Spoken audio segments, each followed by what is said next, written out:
सती का पुनर्जन्म और पार्वती के रूप में शिव से पुनर्विवाह।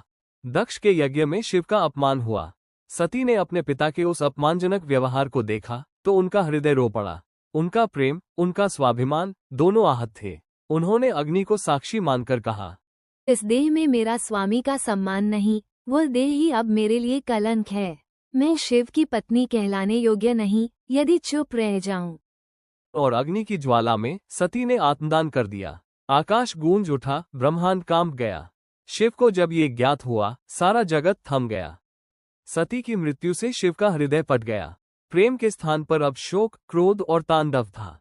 हे सृष्टि, जिसने मेरी अर्धांगिनी का अपमान सहन किया, वह अब मेरे तांडव की अग्नि में जलेगी। उन्होंने सती का शरीर उठाया और ब्रह्मांड में विचरण करने लगे। उनका तांडव इतना प्रचंड था कि पृथ्वी कांपने लगी, आकाश चीत्कार करने लगा। समय बीत गया, पर शिव ने वैराग्य धारण कर लिया। उधर शक्ति ने फिर जन्म लिया, हिमवान और मैना के घर। हे हिमवान, तुम्हारी कन्या केवल सौंदर्य नहीं, स्वयं शक्ति है। वो वही है जो पहले सती थी, अब पार्वती कहलाएगी। छोटी पार्वती के मन में शिव के प्रति एक अद्भुत आकर्षण था, जन्म जन्म का बंधन।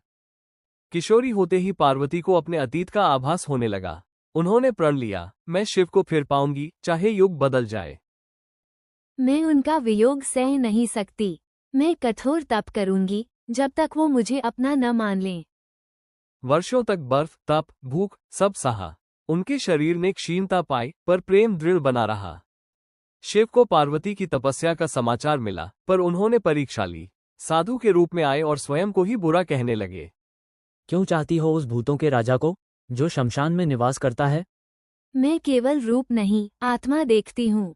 मेरे शिव वही हैं जिनसे मेरा अस्तित्व जुड़ा है। यही उत्तर था जिसकी शिव प्रतीक्षा कर रहे थे। अंततः शिव ने पार्वती को स्वीकार किया। कैलाश पर देवताओं की उपस्थिति में भव्य विवाह संपन्न हुआ।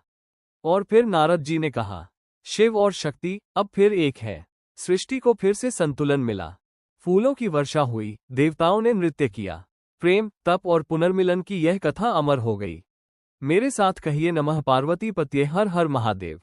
अगर आपको स्टोरी पसंद आए हो तो हमें लाइक, शेयर, सब्सक्राइब करें।